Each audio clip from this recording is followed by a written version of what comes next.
The freezing rain at knife-edge ridge fell like shattered glass against exposed skin, turning the rugged Afghan soil into a slick slurry of mud and blood. The air carried the sharp bite of cordite laced with the rot of wet wool, while incoming mortars thumped through the Hindu Kush valleys like a grim, patient heartbeat.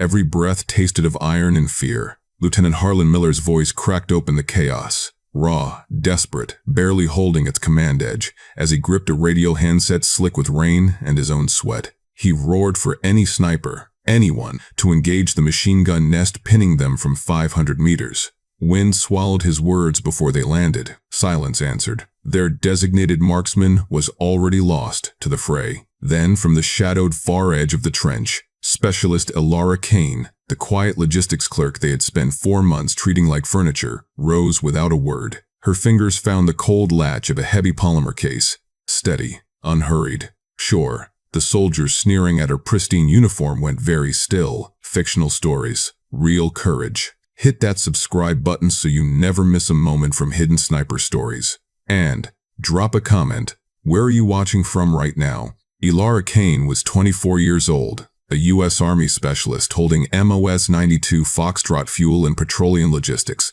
assigned to Forward Operating Base Echo in the jagged spine of the Hindu Kush. She had been there 4 months, moving through the base like a shadow across gray stone walls, managing fuel resupplies and water purification with a quiet efficiency that registered to no one as remarkable. The men of Bravo Company saw her as background noise, a slight woman in an oversized parka, uniform always somehow pristine amid the grime, moving between supply containers with her head down and her mouth closed. They called her Echo Ilara, not to her face, but not entirely behind her back either. The nickname came from the way she seemed to vanish in plain sight, from how she never pushed back when they talked over her in briefings, from how she offered no war stories at the fire barrel in the evenings when the others traded theirs like currency. Corporal Jax Reed, broad-shouldered Texan, drawled, loud in the particular way of men who had never been told to quiet down, was the most vocal. He had a limp from an IED outside Kandahar 2 years back, a scar running jaw to ear, and the unshakable conviction that visible wounds were the only legitimate proof of service. He laughed about her office job, told Specialist Thomas Hale, a young rifleman from California with a perpetual dust allergy squint, that logistics types were liabilities the moment any shooting started. He cleaned his rifle in long, rough strokes, and never noticed how hers moved with something that looked entirely different from his. He didn't notice how she flinched at sudden percussion, not from cowardice, but from the reflex of someone who had learned the hard way to calculate distance from the sound. He didn't notice how her eyes swept every room she entered, cataloging exits and angles before she set her tray down in the mess hall. He didn't notice how, in quiet moments, she pressed 2 fingers to the inside of her left wrist, not nervously, but with the deliberate stillness of someone measuring something precise. What he knew was that she was small, unscathed, and silent. In his accounting, that was enough to know everything. Beneath her shirt, cool against her sternum, hung a pair of dog tags that were not her own, Sergeant Raven Voss. The metal was worn smooth at the edges from 2 years of constant contact with skin. Ilara didn't wear them as sentiment. She wore them as instruction. Raven had found her 3 years ago inside a classified Army marksmanship development program. A selective, unacknowledged detachment informally called the Phantom Wing, where promising personnel from various MOS backgrounds were identified and trained as precision operators, their sniper skills kept off-record and off-profile. The program's philosophy was simple and ruthless. The best ghosts look like they belong somewhere else. Raven had embodied that completely. She was 41, had a laugh like a screen door in summer wind, and could put a round through a playing card at 600 meters before her coffee cooled. She taught Ilara to read wind from the behavior of distant grass, to feel the Coriolis drift of the Earth's rotation in the correction of a turret dial, to shoot between heartbeats, not metaphorically but literally, timing the trigger break to the physiological quiet between contractions, so the body's own rhythm didn't pull the shot wide. She taught her that precision was not talent. It was accumulated discipline, stacked decision by stacked decision, until the right choice in a critical moment felt no different from breathing. She also taught her that killing was a weight you carried the rest of your life, and that if a non-lethal disruption could accomplish what a kill shot would, the non-lethal path was not weakness, It was mastery. The night Raven died, Alara had called for exactly that. A comms shot. A disruption to the enemy's coordination equipment at 600 meters that would have broken their timing without ending a life. Command had hesitated. Wanted confirmation, wanted protocol, wanted the kind of certainty that battlefields never provide on schedule. The enemy hadn't waited. A round found Raven in the pause, and her last words came out ragged and specific. Choose precision over haste. The vow matters more than the shot. Alara had requested transfer to logistics within the month, not from shame, from the understanding that a ghost with a visible profile was a ghost that had already failed.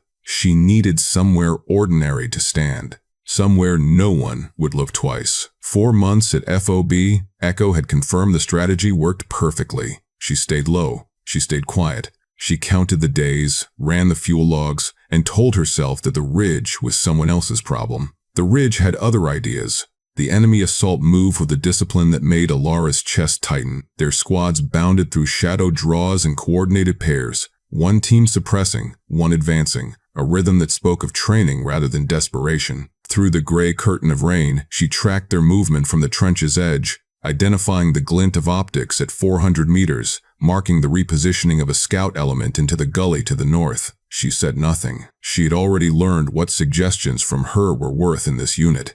Miller paced the line with the frantic energy of a man whose command was unraveling. His orders came in sharp, cycling bursts. Hold the line, maintain fire, get me eyes on that nest, repeated with growing pitch as the radio handed back static. His boots squelched and sucked in the mud with every pass, and Alara could feel the vibration of each heavy footfall through the trench wall she leaned against. He looked past her the way men look past things they have already decided don't matter. Reed had clustered with hail near the bend, voices low and taut. She caught the words ghost clerk without effort. He wasn't trying to be quiet. His drawl carried the particular confidence of a man who had never had to reconsider a first impression. Hale said nothing in response, which Alara had come to understand was his version of agreement. The young rifleman's hands were moving constantly, adjusting his kit, checking the same magazine he'd already checked 3 times, the nervous repetition of someone whose training hadn't yet outpaced his fear. She understood the fear. She didn't judge it. She just couldn't afford to share it right now. The scouts in the gully were setting up drone equipment. She identified the case from its profile and the deliberate way the lead man was orienting toward the ridge. A drone with any kind of spotting capability would give the enemy a coordinated overwatch picture that would end this engagement in under 10 minutes. She leaned toward Miller and said it plainly. Scouts at 400 meters north. Drone equipment, recommend disruption before they reach the high ground. Miller's hand moved through the air like he was erasing a chalkboard. Gain. Logistics. Stay in your lane. She straightened and said nothing more. Inside, she ran a salute report from memory. Size 10 personnel. Activity flanking and establishing overwatch. Location grid. Echo Foxtrot 3-2. Unit unknown insurgent element. Time 13:10 hours. Equipment optical spotters, and what appeared to be a compact drone case. She had learned this structured reconnaissance habit from the IET Soldier's Handbook, the discipline of organizing battlefield observation into actionable intelligence rather than a chaos of impressions. She filed it in her mind and watched the scouts move another 30 meters closer to the high ground. Reed's skepticism sharpened into open friction when a burst of suppressing fire swept the trench lip and sent everyone ducking. When heads came back up, he turned to Alara with the flat, blaming look of a man searching for somewhere to put his adrenaline. He demanded to know why she wasn't returning fire instead of standing there watching. She met his eyes for exactly 2 seconds, long enough to be clear it was a choice, not an oversight, and then returned her attention to the north gully. She's gonna get someone killed, he said to Hale. Not quietly. Alara pressed 2 fingers to her wrist. Pulse 61. She breathed through it. The group's fear was doing what fear does, converting itself into blame, then into consensus. Hale's voice had started dropping into low prayers between equipment checks. Miller's orders were becoming loops, the same commands cycling because new ones required decisions he wasn't making. Reed's limp was more pronounced in the cold mud, and Alara recognized that as pain layered over adrenaline, a combination that made people volatile. She thought of something Raven had told her once, sitting on an empty ammunition crate after a long-range day. Panic moves faster than any bullet. The only thing that stops it is one person who simply refuses to catch it. She was that person. She kept her breathing slow. 4 counts in, 4 counts out. A technique from the survival manual's environmental stress protocols, proven to regulate cortisol under sustained exposure to cold and threat. Her temperature held. Her hands stayed loose. The cold was real. A penetrating, wet cold that worked its way through layers and found the joints. And she managed it through the COLD principle she had internalized years ago. Keep it clean. Avoid overheating. Wear it loose and layered. Keep it dry. She vented her parka at the collar slightly, shook the accumulated rain from her sleeves, and reset her insulation without drawing attention to the action. She was that person. She kept her breathing slow and her hands loose and her eyes on the north gully where the scouts were closing on the high ground. A secondary confrontation arrived in the form of Specialist Tomas Hale, who had moved closer to her position during a lull and was now watching her with the wary curiosity of someone who couldn't decide whether to apologize or escalate. He had been one of the voices earlier, not as loud as Reed, but present, the murmured agreement that followed Reed's pronouncements. Now he crouched 2 feet away and said, with something that was almost a genuine question rather than an accusation, that he didn't understand why she wasn't doing something, that everyone had a rifle, that even logistics had rifles. She looked at him. He was 22 years old and his hands were shaking slightly at the knuckle, and his eyes were doing the quick, fractured movement of someone whose threat assessment was overwhelming their ability to process it. She understood him. She had been him once, in different terrain under different rain. She said, quietly, that she was doing something. That doing something and looking like you're doing something were not always the same thing. That the scouts in the North Gully were going to matter more in the next 5 minutes than anything happening on the south approach, and that the south approach was already being managed. Hale stared at her, looked north, looked back at her. Something shifted fractionally in his face. Not conviction, not yet, but the first small crack in the certainty that she was irrelevant. He moved back to his position without another word. Miller circled back toward her position and found her still scanning north. His face had shifted. Not to respect, not yet, but to the particular look of a commander who is running out of options and is beginning, reluctantly, to revisit his assumptions. He glanced at the North Gully, then at her, then asked, with effort, what exactly she had seen. She told him again. Scouts. Drone case. High ground in approximately 4 minutes if they weren't disrupted. The drone would give the enemy a coordinated overwatch picture of the entire ridge elevation angles. Fire team positions, the gap on the eastern flank where the casualty had left them thin. Once that picture was established, the assault would shift from probing to decisive. She said all of this in the same measured, unhurried voice she used for fuel reports. He looked at the gully for a long moment, then back at her. You got eyes on a shooter position? She did. She had had one for the past 8 minutes. A stable rest on the trench's north lip, clear line of sight to the drone setup. Ambient wind she had been reading for the past quarter hour. She did not volunteer this. She simply said she could neutralize the equipment without casualties if he gave her 2 minutes and kept the team's suppressive fire on the south approach while she worked. Miller's jaw tightened. The calculation behind his eyes was visible, the kind of arithmetic commanders run when pride and necessity are pointing in different directions. He glanced at Reed, who shook his head with the small, dismissive motion of a man certain he knew more than he did. Reed's certainty was not malicious. It was the rigidity of someone who had built his understanding of competence around a specific set of markers, and Alara simply didn't carry any of them. Hold your position, Miller said, and moved back down the line. She watched him go. Then she watched the North Gully for another 30 seconds, tracking the scouts' final positioning with the patient attention of someone who has already decided what they are going to do and is simply waiting for the moment to arrive. The scouts reached their setup point 40 seconds later. The drone case opened.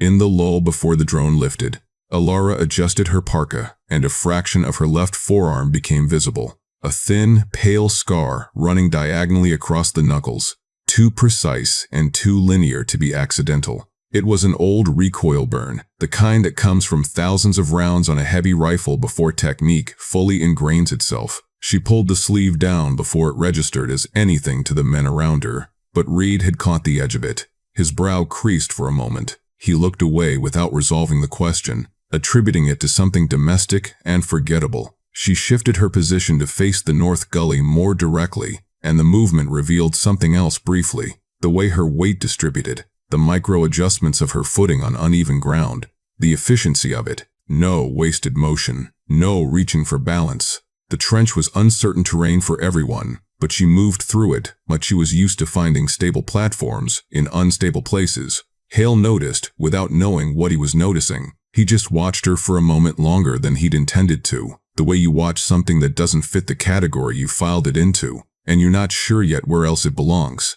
Against the inside of her vest, invisible but present, was a patch-faded black fabric, the stitched outline of a raven in flight, wings angled like a compass needle. The phantom wings' unofficial insignia. She had sewn it inside deliberately, against the lining where only she would ever feel the texture of it against her ribs. Raven had given it to her on the last good day before everything changed, sitting on the tailgate of a vehicle in fading desert light, handing it over like it was a small and ordinary thing. "Carry it where it can't be seen," Raven had said. "That's where the real things live." The patch had survived 2 years of laundry cycles and field deployments, and 1 near drowning in a flash flood in Kunar province, and the stitching had held through all of it, which Alara had decided was either a good omen or simply a testament to the quality of whoever had made it. During a brief pause in the firing, Hale watched Alara press 2 fingers to her wrist again, the same gesture he had noticed earlier but hadn't understood. He leaned toward Reed and murmured something.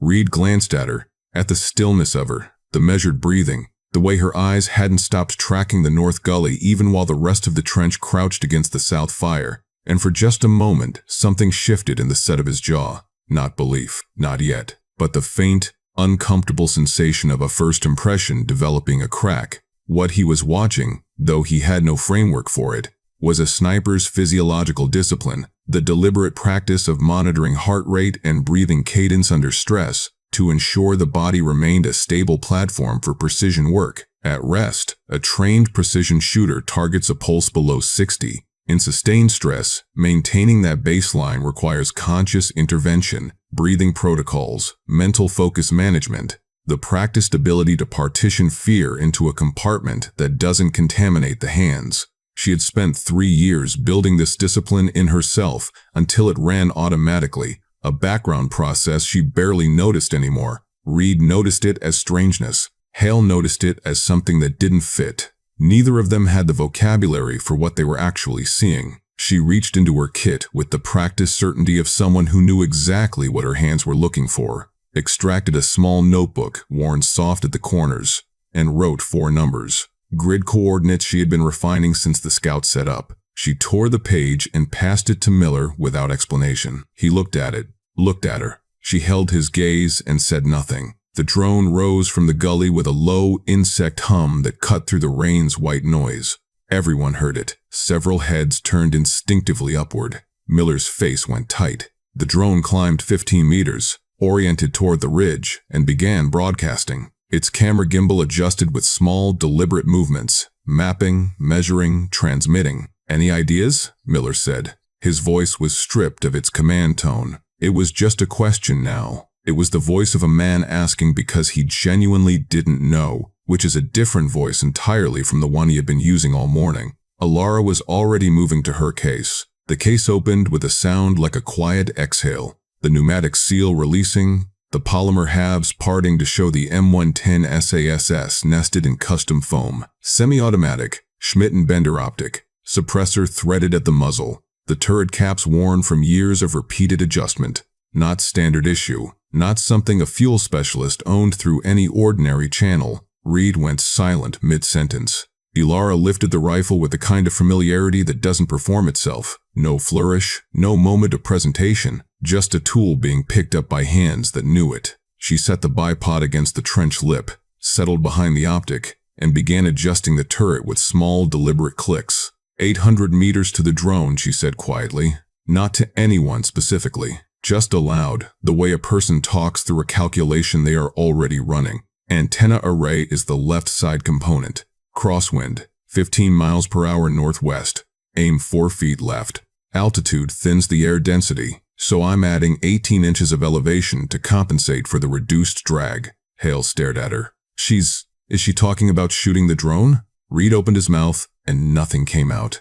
Miller crouched beside her, close enough that she could smell the wet wool of his uniform and the adrenaline underneath it. He didn't give an order, he just watched. Ilara pressed 2 fingers to her wrist, pulse 54, dropping. She thought of Raven's voice. The pause between beats is where the ghost lives. Find that space. Step into it. Fire. She exhaled halfway. The suppressed crack was quieter than the rain.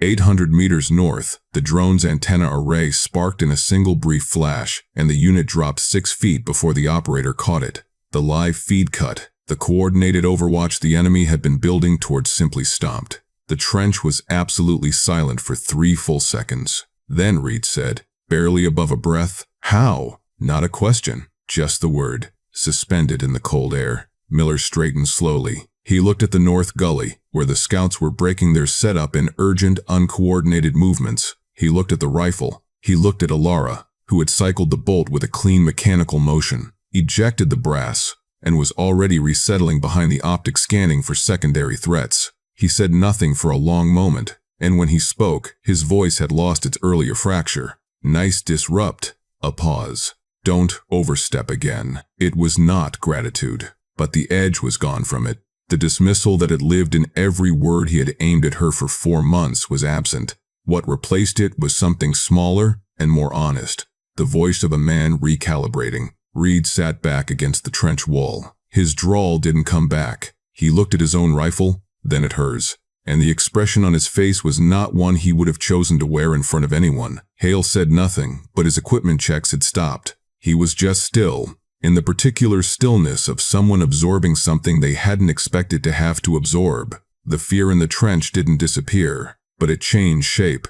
It became something more focused, less sprawling, the tighter fear of soldiers who now understood that the situation was being actively managed. The ghost in the trench had done something real and visible, and none of them quite knew yet how to fit that into what they had decided she was. But the drone was down, and the enemy's advance had stalled, and for the moment, that was the only thing that mattered. Sergeant Lila Thorne arrived from the south end of the trench 20 minutes later, moving with the low, efficient crouch of someone who had spent years in confined spaces under fire. She was 36, angular, with close-cropped hair and the watchful economy of motion that comes from having survived enough situations that economy stops being a choice and becomes reflex. She had been running coordination between 2 fire teams, and she moved with the absolute purposefulness of someone who never crossed ground without a reason. She paused at Ilara's position, not to check on her, not from concern. Her eyes had caught the rifle specifically, the stock, the faint scratching near the grip. 2 letters in precise lines. RV. Thorne's posture changed in a way that was small and total. Her weight shifted back half an inch. Her breathing reset. A single slow exhale that was not tiredness, but recognition. She had attended a classified joint operations briefing 2 years prior where a unit designation had come up in the context of operational losses. The Phantom Wing, and the name Raven Voss, and the notation that Voss had left behind a trained successor whose file was sealed. Raven's vow, Thorne said. Her voice was barely above the wind. Ilara did not confirm it. She did not deny it. She held the optic to her eye and kept scanning. Thorne looked at the scratched initials for another moment. Then she looked at the north gully, where the disrupted scouts were still reorganizing. Then she looked at Miller, who had watched the exchange from 2 meters away with the expression of a man comprehending something he hadn't been given the vocabulary for. No explanation followed. Thorne simply straightened, settled her rifle against her shoulder, and said to the trench at large, "We've got her flanks. Adjust your positions." The soldiers moved, not because they fully understood, but because Thorne had spoken with the certainty of someone who did, and in that moment, the certainty was enough. Miller's frantic energy finally stilled. Reed repositioned without being told twice. The trench reorganized around a center of gravity it had just discovered. The mortar team established itself on the west ridge at 1,200 meters, while the trench was still reorganizing, patient, deliberate, choosing a rock seam that gave them cover and elevation and the particular arrogance of men who believed they were beyond effective range. Ilara found them through the Schmidt-Bender glass before they had their 3rd round staged. 3 personnel, 1 base plate, 1 spotter with a range card. They were wrong about the range. She dialed the turret without rushing. At 1,200 meters, gravity claimed 18 feet of arc. The bullet's path would curve significantly before arrival. The crosswind required 4 feet of lateral correction. The Coriolis effect, the slow rotational drift of the Earth itself, measurable at this distance, demanded an additional half-foot of right-to-left compensation. These were not estimates. They were calculations she had run so many times they lived in her hands rather than her conscious mind. The accumulated discipline of thousands of range hours compressed into muscle memory. Reed moved to her left without being asked, establishing a position that covered her flank and provided a secondary observation angle. He didn't say anything. He just moved there with the quiet purposefulness of a soldier who has decided to follow someone's lead before he's entirely finished deciding. Hale went right. Thorne held the center. Miller crouched beside Alara and said, in a voice stripped of everything except the moment, "Your call. Full autonomy." She pressed 2 fingers to her wrist. Pulse 48. The space between beats opened like a held breath. She exhaled halfway, found the stillness at the base of the exhale, and pressed the trigger. The suppressed crack was swallowed by the wind almost immediately. 1,200 meters west, the mortar's base plate shattered in a sharp, muted burst. A single bloom of force and debris that sent the crew scrambling without a fatality. The weapon was gone. The position was broken. The follow-on assault the enemy had been staging for the past 40 minutes lost its fire support architecture in a single decision. Reed let out a slow breath. Not a cheer, not a sound of celebration, just air, released from somewhere that had been holding it too long. He tightened his grip on his own rifle and stared west for a moment, and then looked at Alara with the expression of a man who was reordering a set of beliefs he had held for a long time. She was already cycling the bolt. The brass casing clinked against the rock of the trench wall and landed in the mud. She was scanning again. Hale said nothing, but his hands had stopped their nervous checking. They rested steady on his weapon, and his breathing had slowed, and the perpetual squint had shifted from anxiety into focus. The difference was subtle and total. Thorne's arms stayed folded, her observation angle unchanged. She gave no speech. She allowed no theatrical moment. She simply watched the ridge with the patience of someone who understood that the work was not finished and that acknowledgement could come after. The unit held the line, not because the threat had entirely passed, but because the shape of the engagement had changed. They were no longer a group of frightened soldiers absorbing punishment. They were a coordinated element operating under competent guidance. The difference between those two things is not small. It is the difference between surviving and holding. Alara Kane had not announced herself. She had simply done the job, and the job had spoken for itself. The relief column's rotors announced themselves while the storm was still deciding whether to continue. The sound came from the south, a steady mechanical promise threading through the fading rain, and the tension in the trench released in small, individual ways.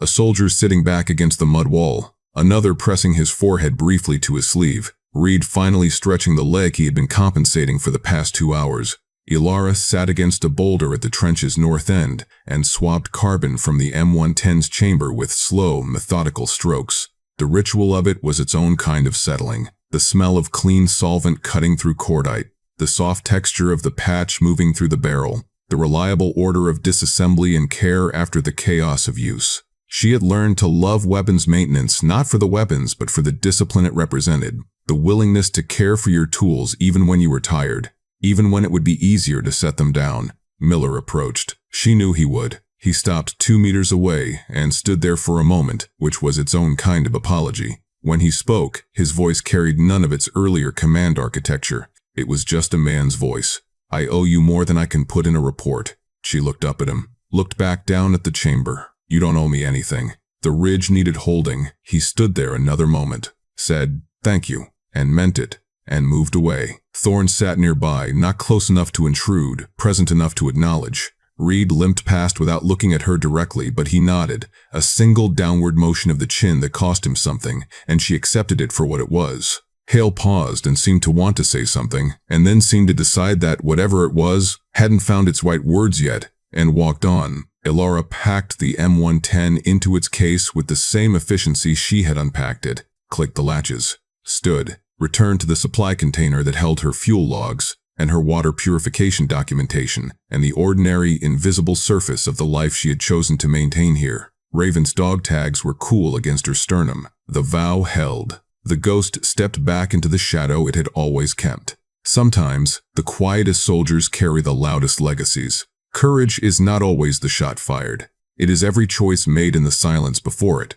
If Specialist Alara Kane's story stayed with you after the screen goes dark, then you already understand what Hidden Sniper Stories is built on. The belief that the most powerful moments in military history are the ones that happened quietly, without applause, without recognition, and without the people involved asking for either. Subscribe so you never miss a story like this one. Every episode we release honors the professionals who operate in the spaces history forgets to record, the ghosts in plain sight, the logistics clerks with dog tags that aren't theirs, the soldiers whose legacies live in the people they trained rather than the medals they refused. Like this video, leave a comment. Tell us what hidden strength looks like in your own life. These stories keep the courage alive for generations to come. We will see you in the next one.